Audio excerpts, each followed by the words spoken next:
எங்களை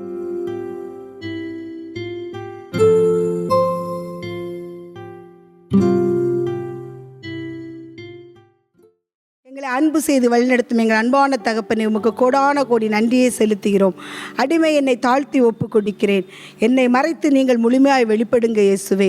என் நாவில் நீங்கள் இருந்து பேசுங்க, பொறுப்படுத்தி கொள்ளுங்க, வழி நடத்துங்க, ஆசீர்வதிங்க. இந்த ஜெபங்களை எல்லாம் எங்கள் ஆண்டவராக இயேசு கிறிஸ்துநாதன் மூலம் ஜெபிக்கிறோம். ஜெபங்களும் நல்ல பிதாவே. கிறிஸ்துவுக்குள் பிரியமான சகோதர சகோதரிகளே, இயேசுவின் 2ஆம் வருகை என்ற நற்செய்தியை அறிவிக்க இருக்கிறேன்.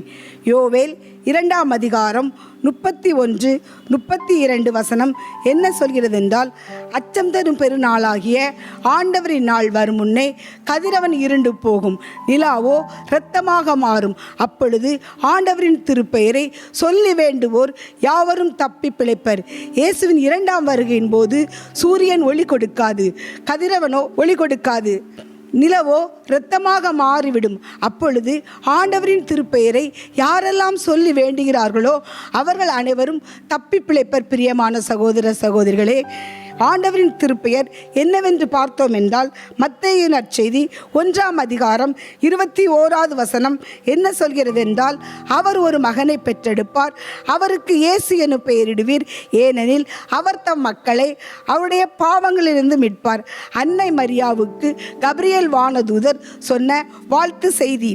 இயேசு மட்டும்தான் பிரியமான சகோதர சகோதரர்களே நம் பாவங்களை போக்க முடியும். அவருடைய இரத்தம் மட்டும்தான் நம் பாவங்களை கழுவ முடியும்.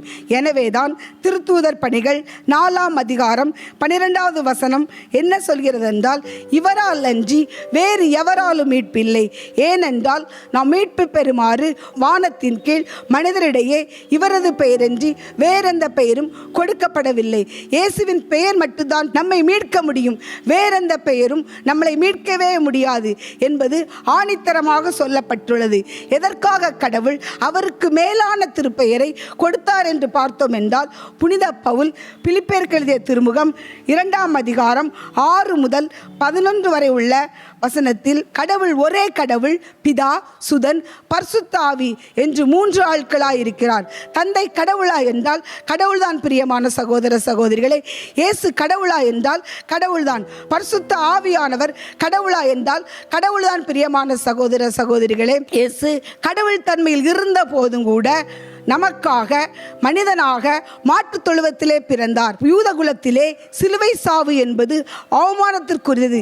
இருந்தாலும் கூட நமக்காக நம்முடைய பாவங்களை போக்க அவர் சிலுவை சாவை ஏற்றார். கடவுளுக்கு கீழ்ப்படிந்து தம்மையே தாழ்த்தி கொண்டார். எனவே கடவுளும் அவரை மிகவே உயர்த்தி எப்பெயருக்கு மேலான பெயரை அவருக்கு அருளினார். எனவே இயேசுவின் பெயருக்கு விண்ணவர், மன்னவர், கீழுள்ளவோர் அனைவரும் மண்டியிடுவர். தந்தையாம் கடவுளின் மாட்சிக்காக இயேசு கிறிஸ்து ஆண்டவர் என எல்லா நாவுமே அறிக்கையிடும். செக்கரியா 14ஆம் அதிகாரம் 9வது வசனம் என்ன சொல்கிறது என்றால், ஆண்டவர் உலக அனைத்திற்கும் அரசராய் திகழ்வார். அந்நாளில் ஆண்டவர் ஒருவர் மட்டுமே இருப்பார், அவரது திருப்பெயர் ஒன்று மட்டுமே இருக்கும். இயேசுவின் 2ஆம் வருகையின் போது இயேசு மட்டுமே ராஜாதி ராஜாவாய் இருப்பார். அவருடைய திருப்பெயர் ஒன்று மட்டுமே இருக்கும். அங்கு வேறு யாரும் இருக்கவே மாட்டார்கள். பிரியமான சகோதர சகோதரிகளே, இயேசு ராஜாதி ராஜாவாய் வரும் பொழுது கோதுமையை அறுவடை காலத்திலே நாம் எப்படி பிரித்தெடுக்கிறோமோ அதே போல அவர் நல்லோரையும் தீயோரையும் பிரித்து எடுப்பார்.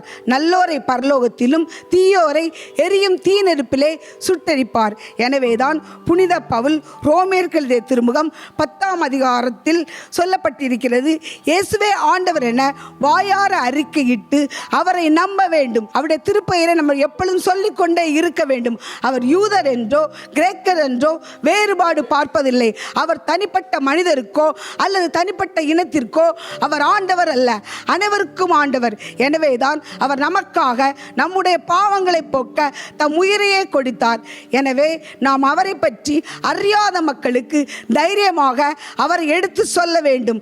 அவர் ராஜாதி ராஜாவாய் வரும் பொழுது நாம் மட்டும் பரலோகம் செல்லாமல் நம்மளோடு சேர்த்து அதிகமான ஆத்துமாக்களை அழைத்து செல்லக்கூடிய கருவியாக இருப்போம். ஒரு நிமிடம் கண்களை மூடி ஜெபிப்போமா?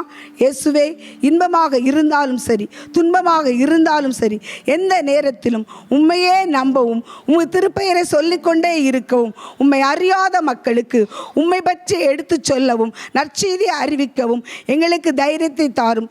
இந்த ஜெபங்களை எல்லாம் எங்கள் ஆண்டவராக இயேசு கிறிஸ்துநாதர் மூலம் ஜெபிக்கிறோம். ஜெபங்களும் நல்ல பிதாவே.